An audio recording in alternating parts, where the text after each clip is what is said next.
नमस्कार दोस्तों। ईवीएम और चुनाव आयुक्त और मुख्य चुनाव आयुक्तों की नियुक्ति का मुद्दा केंद्र सरकार यानी नरेंद्र मोदी सरकार के गले की फांस बनता जा रहा है।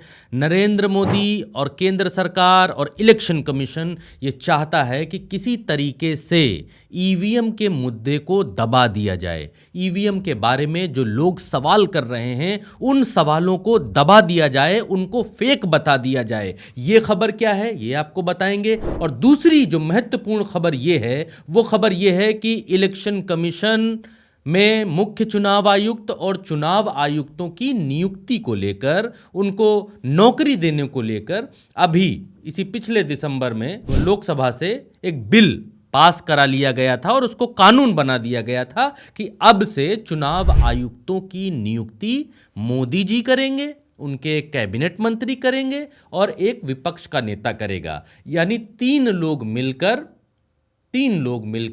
बहुमत से जो फैसला करेंगे वही चुनाव आयुक्त यानी चुनाव आयोग का मुखिया तय होगा और चुनाव आयुक्त दूसरे सारे लोग तय होंगे जो बड़े अधिकारी हैं।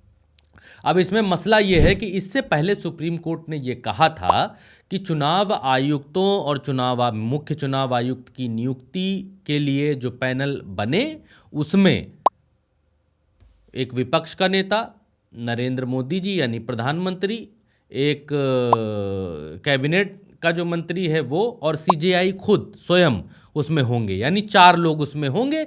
चार लोगों में जो बहुमत से फैसला होगा यानी तीन लोग एक तरफ होंगे, एक लोग एक तरफ, जो तीन लोग एक बात कहेंगे उसी व्यक्ति को बना दिया जाएगा निर्वाचन आयुक्त का यानी चुनाव आयोग का मुखिया। उसके बाद सरकार संसद से सारे विपक्षियों को बाहर करके एक कानून लेकर आ जाती है जिसमें यह होता है कि प्रधानमंत्री जी, उनका एक कैबिनेट और एक विपक्ष का नेता, तीन लोगों को कमेटी में रखा जाता है। कहा जाता है कि दो लोग जो बात कहेंगे उसी आदमी को निर्वाचन आयोग का मुखिया बना दिया जाएगा। अब ये मामला पहुंच चुका है सुप्रीम कोर्ट फिर से, यानी गाड़ी जहां से चली थी, जहां से मामला शुरू हुआ था वहां फिर से मामला पहुंच चुका है। और अब सुप्रीम कोर्ट ने मोदी सरकार को, केंद्र सरकार को नोटिस जारी कर दिया है कि बताइए आपने ऐसा क्यों किया। आपने सीजेआई को पूरे फ्रेम से, पूरी पिक्चर से, इस देश के चुनाव आयोग का मुखिया तय करने वाली कमेटी से देश के सीजेआई को बाहर क्यों किया? जवाब दीजिए।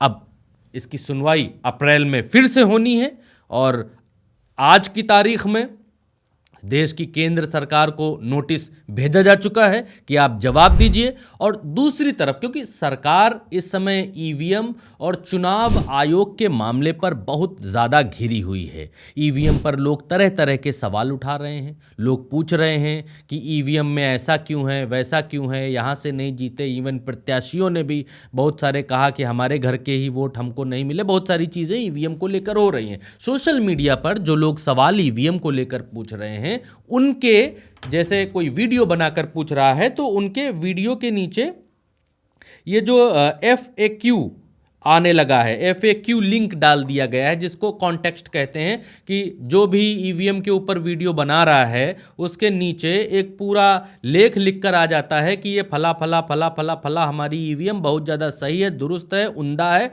इससे अच्छा ईवीएम कोई हो ही नहीं सकती। उस पर क्लिक करेंगे तो आप इनकी वेबसाइट पर चले जाएंगे। दूसरा ये कि इस देश के एक सबसे वरिष्ठ वकील प्रशांत भूषण ने बहुत गंभीर आरोप सरकार के ऊपर लगाए हैं। उन्होंने ये कहा है कि मैंने ट्विटर के ऊपर ईवीएम के डेमो का एक वीडियो डाला था जिसमें वीवीपैट के जरिए ये दिखाया जा रहा था कि किस तरीके से आप जो वोट डालने जाते हैं वोटिंग में धांधली हो सकती है। उस धांधली के बारे में कि किस तरीके से गड़बड़ी या चोरी हो सकती है वो दिखाया था। उसमें उन्होंने ये दिखाया कि उनके वीडियो को हटाने के लिए की सिफारिशें ट्विटर से की जा रही हैं कि इनके इस वीडियो को यहाँ से हटाइए, ये वीडियो ठीक नहीं है। तो अगर कोई चुनाव आयोग की मशीन के ऊपर सवाल करता है तो उन सवालों को हटवाया जा रहा है, वैसे वीडियोस को हटवाया जा रहा है। और प्रशांत भूषण ने तो यहाँ तक कहा है कि सरकार जो ईवीएम के ऊपर जिन यूट्यूबर्स ने या जिन पत्रकारों ने या जिन विश्लेषकों ने वीडियो बनाए हैं उन वीडियो को हटवाने की कोशिश कर रही है, वो वीडियो सरकार नहीं चाहती है कि जनता तक पहुंचे, लोग उन वीडियोस को देखें, ईवीएम पर जो सवाल उठाते हुए वीडियोस हैं उनको देखें, क्योंकि सरकार को ईवीएम पर सवाल बर्दाश्त नहीं हो रहा है। देखिए, इसका एक तरीका ये हो सकता है दोस्तों कि ईवीएम अगर बिल्कुल सही है, अच्छी है, बेहतरीन है, पाक साफ है, तो फिर निर्वाचन आयोग को ये कहना चाहिए, जो विपक्षी दल ये आरोप लगाते हैं कि ईवीएम गड़बड़ है, उनको विपक्षी दलों को ईवीएम महीने भर के लिए, 2 महीने के लिए दे देनी चाहिए कि आप ये रखिए, और अगर आपने माई का दूध पिया है, माई के लाल हैं आप, तो हमारी ईवीएम को आप गड़बड़ करके दिखा दीजिए, हमारे इसके अंदर वोटों में गड़बड़ी करके दिखा दीजिए, तो हम मान जाएंगे। चुनाव आयोग ने इससे पहले एक बार ये बात कही थी कि ईवीएम हमारी ले लीजिए 4 घंटे के लिए और हैक करके दिखाइए, तो 4 घंटे में तो ईवीएम कोई नहीं हैक कर सकता है, वो बात वाजिब नहीं थी। लेकिन चुनाव आयोग अगर ये चाहता है कि ईवीएम को लेकर पारदर्शिता बनी रहे, तो फिर महीने, 1.5 महीने, 2 महीने के लिए ईवीएम दे देनी चाहिए। मेन विपक्षी जो दल हैं, जो चूँ चूँ ज़्यादा करते हैं, उनको दे देनी चाहिए। लेकिन चुनाव आयोग ऐसा नहीं करता है, क्योंकि चुनाव आयोग को भी मालूम है कि इस देश में बहुत सारे कंत्रीगीर मौजूद हैं जो ईवीएम के भीतर कुछ ना कुछ तो कर ही देंगे, महीने भर का वक्त देंगे तो ईवीएम को कुछ और ही बना के वापस दे देंगे। चुनाव आयोग ये बहुत अच्छी तरीके से जानता है, इसलिए चुनाव आयोग कहता है कि 4 घंटे में आप हैक करके दिखाइए। तो 4 घंटे में हमारे देश में नेता बहुत ज़्यादा पढ़े लिखे हैं, तो 4 घंटे में तो हैक नहीं कर पाएंगे, ये तो सबको मालूम है, और 4 घंटे में कोई हैकर भी इतना बुद्धि नहीं लगा पाएगा, ये भी सबको मालूम है। लेकिन ईवीएम जब सालों साल चुनाव आयोग के पास रहता, अब सवाल कहाँ पर है दोस्तों, वो आप देखिए और समझिए। देखिए, मेन सवाल ये है कि ईवीएम के ऊपर सवाल सिर्फ और सिर्फ इसलिए उठ रहा है कि चुनाव आयोग की नियुक्ति अब मोदी जी करेंगे, चुनाव आयोग के मुखिया की नियुक्ति मोदी जी करेंगे, मोदी जी चुनाव आयोग के मुखिया को नौकरी देंगे। तो जो आदमी नौकरी देगा, नौकरी पाने वाला व्यक्ति मोदी जी के लिए वफादार होगा या नहीं होगा, ये पहला सवाल है। दूसरा सवाल ये है कि नरेंद्र मोदी जी के लिए काम करने वाला चुनाव आयोग का मुखिया, जिसको नरेंद्र मोदी जी ही चुनेंगे, अब ये और बात है कि मुखिया ईमानदार मिल जाए या टीएस सेशन जैसा कोई मुखिया मिल जाए, वो अलग बात है। लेकिन इस देश में जब इतनी वफादारियां निभाई जा रही हैं, जब गोदी मीडिया अपनी वफादारी निभा रहा है, तमाम सारी जांच एजेंसियां अपनी वफादारी निभा रही हैं, तो लोगों के सवाल में, लोगों के जहन में ये सवाल तो है ही है कि चुनाव आयोग कितना निष्पक्ष रह पाएगा। जिस चुनाव आयोग को नौकरी नरेंद्र मोदी जी ही देंगे, वो कितना निष्पक्ष रह जाएगा। और जब उसी चुनाव आयोग के शिकंजे में, उसी चुनाव आयोग के पास वो मशीनें, ईवीएम मशीनें जिनमें वो वोटिंग करेंगे, वो रहती हैं, सालों साल रहती हैं, तो इसकी क्या गारंटी है कि चुनाव आयोग उन मशीनों के भीतर कोई छेड़छाड़ नहीं कर देता होगा?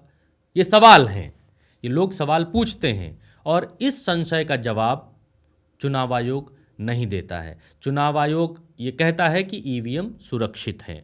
चुनाव आयोग ये कहता है कि चुनाव आयोग एक स्वतंत्र संस्था है, संवैधानिक संस्था है। लेकिन चुनाव आयोग कितनी स्वतंत्रता से और निष्पक्षता से चुनावों में विपक्षी पार्टियों के लिए व्यवहार करता है, और कितनी निष्पक्षता से भारतीय जनता पार्टी के लिए व्यवहार करता है, वो इस देश के बच्चे बच्चे ने देखा है, चुनाव दर चुनाव देखा है। और अब जब दिसंबर में ये बिल पास हो गया है कि मोदी जी और उनके कैबिनेट मंत्री मिलकर चुनाव आयोग का मुखिया और चुनाव आयुक्तों को चुन लेंगे, तब चुनाव आयोग कितना निष्पक्ष रह जाएगा और कितनी निष्पक्षता से काम करेगा, इस पर बहुत सारे सवाल खड़े हो रहे हैं। और इस बीच ये जो खबर आ गई है कि जो भी लोग ईवीएम के ऊपर वीडियो बना रहे हैं, लोग सवाल उठा रहे हैं, उनके सवालों को दिखा रहे हैं, उनके वीडियोस को डिलीट करने का प्रयत्न किया जा रहा है, कुचक्र रचा जा रहा है, क्योंकि अब धीरे धीरे हर चीज़ सरकार अपने शिकंजे में लेने की कोशिश कर रही है। इसी से जुड़ा हुआ एक और जो बिल है जो आने वाला है, कहा जा रहा है ब्रॉडकास्टिंग बिल, उस ब्रॉडकास्टिंग बिल और उस ब्रॉडकास्टिंग कानून में भी कई तरीके के शिकंजों की बात की जा रही है, क्योंकि डिजिटल मीडिया सरकार की नाक में धान बोए हुए है। सरकार के लिए सबसे ज़्यादा परेशानी पैदा कर रहा है डिजिटल मीडिया, क्योंकि गोदी मीडिया तो गुलाम हो चुका है, गुलामी स्वीकार कर लिया है। ये तस्वीर आप देखिए, इसको देखकर आप समझ जाएंगे कि गोदी मीडिया की हालत क्या हो चुकी है। ये मंदिर के ऊपर तस्वीर अपनी गाड़ियों के ऊपर चिपकाकर गोदी मीडिया चल रहा है, और इसकी निष्पक्षता को यहीं से आप इस अंदाज़ा लगा लीजिए, क्योंकि गोदी मीडिया अब मीडिया नहीं रहा। अब गोदी मीडिया न्यूज़ दिखाने का माध्यम नहीं रहा। अब सिर्फ एक वर्ग के लिए, एक पार्टी के लिए, एक संगठन के लिए काम करने वाला मीडिया बनकर रह गया है। तो दोस्तों, सुप्रीम कोर्ट ने सरकार से जवाब मांगा है, नोटिस जारी किया है कि आप हमको ये बताइए कि सीजेआई को क्यों मुख्य निर्वाचन आयुक्त और निर्वाचन आयुक्तों को नियुक्त करने वाले पैनल से क्यों हटाया गया सीजेआई को। तो अप्रैल में अब इसकी फिर से सुनवाई है, और तब तक सरकार क्या जवाब देती है, क्या जवाब दाखिल करती है, लोगों के क्या राय है, लोग क्या कहते हैं, और सरकार ईवीएम के ऊपर ख़ास तौर पर क्या डिसीज़न लेती है। क्योंकि विपक्ष भी अब अड़ चुका है, कांग्रेस भी चुनाव आयोग के दरवाजे पर जा चुका है। कांग्रेस जितनी बार भी जो भी शिकायत करती है, या विपक्षी दल जितनी बार भी जो भी शिकायत चुनाव आयोग से करते हैं, चुनाव आयोग का एक और सिंपल रटा रटाया जवाब है कि हमारी ईवीएम सुरक्षित हैं। दोस्तों, इस वीडियो में अभी इतना ही। आप उल्टा चश्मा यूसी पर ये वीडियो देख रहे हैं, चैनल को सब्सक्राइब ज़रूर करिए और ज्वाइन भी करिए। अगर आप ज्वाइन करेंगे चैनल को तो आप हमारे एक्सक्लूसिव मेंबर बन जाएंगे, और मेंबर बनेंगे तो हमें आपसे कुछ सहायता मिलेगी, कुछ सपोर्ट होगा। अगर आप सच को समर्थन करना चाहते हैं तो उसका एक रास्ता ज्वाइन करना भी है। आप ज्वाइन कर सकते हैं, सब्सक्राइब कर सकते हैं, शेयर और सब्सक्राइब तो आप कर ही रहे हैं। ज्वाइन का एक और रास्ता है, फेसबुक पर देख रहे हैं तो फेसबुक पेज को फॉलो कर लीजिए और वीडियो को शेयर करिए, क्योंकि फेसबुक पर भी बहुत सारे कुचक्र अब रचे जा चुके हैं। क्योंकि जितने भी स्वतंत्र पत्रकार हैं, जितने भी स्वतंत्र पत्रकारिता करने वाले लोग हैं, उन सब के फेसबुक पेज पर ऐसा कुचक्र रचा जा चुका है कि अब उनके व्यूज़ आगे नहीं जाते हैं। जो व्यूज़ जो आप लोग जिन वीडियोस को 500 के, 1 मिलियन, 2 मिलियन, 2.5 मिलियन, 10 मिलियन तक देखते थे, अब वो सिर्फ 50,000 और 80,000 के बीच में सिमट कर रह गए हैं। तो ये भी एक अपने आप में बड़ी लड़ाई है कि अब सोशल मीडिया प्लेटफॉर्म्स पर भी कब्जा करने की कोशिश की जा रही है। लेकिन इस कब्जेदारी को, इस साजिश को आप नाकाम कर सकते हैं, आप इसको फेल कर सकते हैं, इस कुचक्र को तोड़ सकते हैं। वीडियोस को ज़्यादा से ज़्यादा शेयर करिए, जितना वो दबाएं उतना सच के समर्थक वीडियोस को आगे बढ़ाएं। नमस्कार।